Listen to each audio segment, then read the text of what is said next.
Minecraft Championship, also referred to as MCC, is a monthly Minecraft tournament composed of many of the biggest names in the Minecraft community, such as Dream and Technoblade. Organized by S Major 1995 and run by the Nox crew, it is one of the biggest Minecraft events ever. In each tournament there are 10 teams that consist of 4 players each. There's a selection of many different minigames that the players can choose from, and 8 of them are played each tournament. This means that every tournament will be different, as not every game will be played each time. There's also a bit of strategy in that the games played later in the tournament are worth more points, so you and your team need to decide what games to choose and when. Overall, Minecraft Championship is always a lot of fun to watch. Today, at the time of this recording, which is August 27th, the teams for the 9th MCC have just been announced. I had the idea to break down the teams and see which one statistically has the highest chance of winning. I did watch Animagician's breakdown of the teams in MCC 8, so this video is definitely inspired by his, and I hope that I've done enough to differentiate my video from his. He makes some really good content, so his link will be in the description. I also want to point out that I'm sure others besides him have done videos like this in the past, so nothing in this video is intended to copy them, as he's the only one I've seen. I just thought this would be a fun video to make. Anyways, let's just talk about how I intend to break down the points. A week or so ago, I put together a comprehensive spreadsheet using information from the MCC wiki. This information includes, but is not limited to, the scoring and placements of every player to ever join the tournament, as well as the history of teams and who is a part of them, and other more miscellaneous things. However, the only thing I'll be focusing on here is the scoring. I'm planning on taking an individual average of everybody on each team, combining them and taking the combined average of all of them, and then taking the final results and ranking them accordingly. It might not make a lot of sense here, but you'll get it when you see it. Also keep in mind that either my math or the data I found on the wiki might not be 100% accurate, and I also plan to take into consideration other factors such as team chemistry and how they've worked together in the past, if at all, and if there are any new players on the team. I also want to say that none of this is meant to insult the players or their teams, as they're all incredible people, and this is just my opinion. So now that everyone is aware of how this works, without further ado, we can just get into the number 10 spot. Number 10. Pink Parrots. I believe that the Pink Parrots will get in last place. This team consists of Grian, Smallish Beans, Solidarity Gaming, and In the Littlewood, all of which are people that have primarily played MCC just for fun. There's nothing wrong with that, and I don't mean to be rude in any way by saying they're in last place, but that's just what I think. They have a team average of 2,058 points, which is by no means bad, but there are definitely better teams in this tournament. That, paired with the fact that they're all primarily playing just for fun, means that I don't think they'll do very well. With that being said, I think where they will shine is team chemistry. They all know each other in some capacity as far as I know, so I think that out of all the aspects of this team, that will be their strong suit. Number 9. Purple Pandas. For my 9th place spot, I'm choosing the Purple Pandas. This team has Gizzy Gaza, Jerome ASF, Ryguy Rocky, and SB737. This is definitely an interesting team. While the team only has an average of 2,009 points, there are a few factors that could change the tides in their favor. First of all, it's important to point out that SB737 has only ever played in one tournament, that being MCC 8. This means that his score will almost certainly improve in this tournament as he gets more comfortable with the minigames. Another factor is that, as far as I know, their chemistry will be quite good as well. The thing holding them back in my opinion is that they're also very much a for-fun team, and I don't think their main motivation is to win, although I could be wrong about that. Most of them are actually quite good at the game, so it'll be interesting to see how this team does. Number 8. Yellow Yaks. The Yellow Yaks is made up of F-Whip, Quig, Rip Mika, and Strawberry 17. Their team average is 1,790, the lowest of any team in this tournament. The reason I think this team won't get last place is because of the fact that it has Quig and F-Whip, both of which are good players, but especially Quig. On average, Quig is the second best player we've ever seen on MCC, just behind Pete Zahut.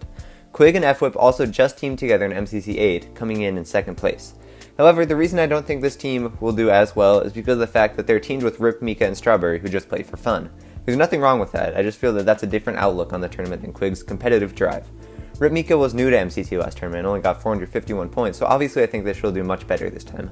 I also think that the chemistry won't be as solid in this team due to the fact that Quig and F-Whip are used to playing more competitively, while Mika and Strawberry are more likely to want to play for fun. However, this could work in their favor and drive Mika and Strawberry to want to do better.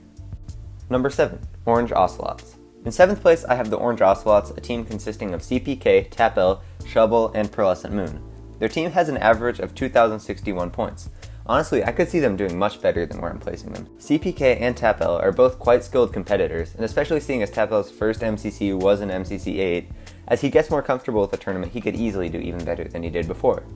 The problem with this team, however, is that once again it is pairing two of the more competitive people with two of the people that play for fun. However, this is not nearly as much of a problem as it is on some of the others. Shovel has proven to be quite good in the past, and I believe that the reason she hasn't done quite as well in more recent MCCs is just due to the fact that her teams have been much less competitive. On a more competitive team, I can see her fitting right in and doing very well.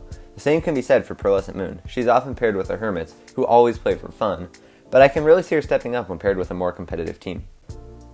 Number 6. Aqua Ocelots. This team is made up of Technoblade, Calvin, Finster, and Spifey. You might be surprised to see this team this low. After all, not only does it have Technoblade, but it also has Calvin. The team has an average score of 2,819, the highest of the entire event. However, there's a catch. That's because the average is only made up of Technoblade's and Calvin's average scores. Finster and Spifey are both brand new to the tournament. No matter how good Techno and Calvin are, it can be very, very difficult to get past the handicap of having not one, but two brand new people on your team. I don't know much at all about either Finster or Spifey as they haven't been in any MCCs before, but I do know that it's very possible for them to not be the handicap I think they are. I don't know about them and their strengths, so theoretically this could be a very strong team if they do their best and give strong performances. However, that's just not something I see happening on their very first attempt, no matter who they are. Number 5. Blue Bats. The Blue Bats is a very interesting team. They have an average score of 2,194, and their members are H-Bomb 94, Fruit Berries, False Symmetry, and Rendog. This is actually a very similar situation to the Yellow Yaks. It has two very competitive members, those being H-Bomb and Fruit Berries. On the other hand, they have two members that just play for fun, False Symmetry and Rendog. The reason I'm putting this team so much higher than the Yellow Yaks is because I can see them popping off. False Symmetry is often described as a very underrated player in this tournament. I think that putting her on a more competitive team could lead to her performing much better.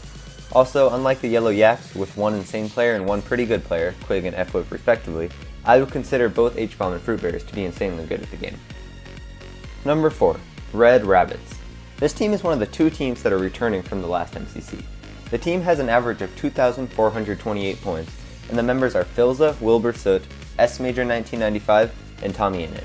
I would consider Tommy and Filza to be slightly better than the other two, but I still think that overall, they're quite the evenly balanced team. One thing that is definitely working in their favor is their chemistry. This is for two reasons. First of all, they played together just last MCC. This means that they're going to get to know each other much better, which can only be a plus side in this tournament. The other reason is that in MCC4, this exact team was able to win, except with S Major switched out for Technoblade. They all have very good chemistry, and I think that'll lead them to do very well.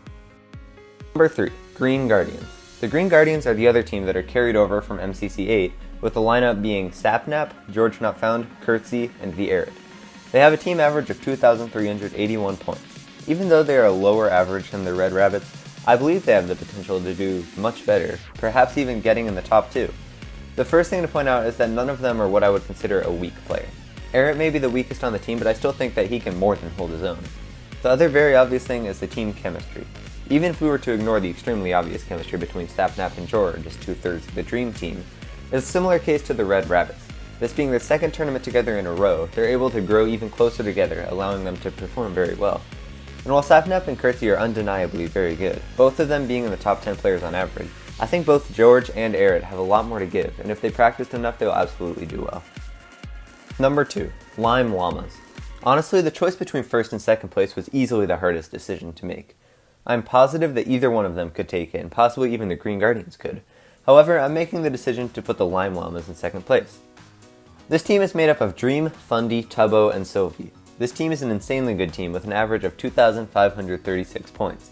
Both Fundy and Dream are super good, with Dream being the third highest scoring player in the entire tournament on average. In all three of the tournaments that he's been in, he's never scored below third place. The chemistry will also be super good, as Tubbo, Dream, Fundy, and Sylvie all know each other as far as I'm aware. However, I just don't know if it'll be enough to get them in first place. Tubbo's never been a part of MCC before, so I think that may be a handicap for their team. However, I don't think it'll be too big of a deal, as it's clear that Tubbo's a very competent Minecraft player, and I'm sure he's done his fair share of practicing. Number 1. Cyan Creepers. However, I think that the Cyan Creepers will take this one away. The team consists of Pizza Hut, Captain Sparkles, Kara Corvus, and Captain Puffy. This is such a strong team, with an average score just 1 point higher than that of the Lime Llamas, at 2,537 points. Pizza Hut is the best player in the history of MCC, with an average score of 3,499 points. And of course, the other three are no pushovers either. Of course, Captain Sparkles is also very good, but both Kara and Puffy can very much hold their own. I can imagine that their chemistry would also be super good, considering the fact that they all know each other, at least as far as I'm aware. Overall, there's not much else to say about them. They're really, really good.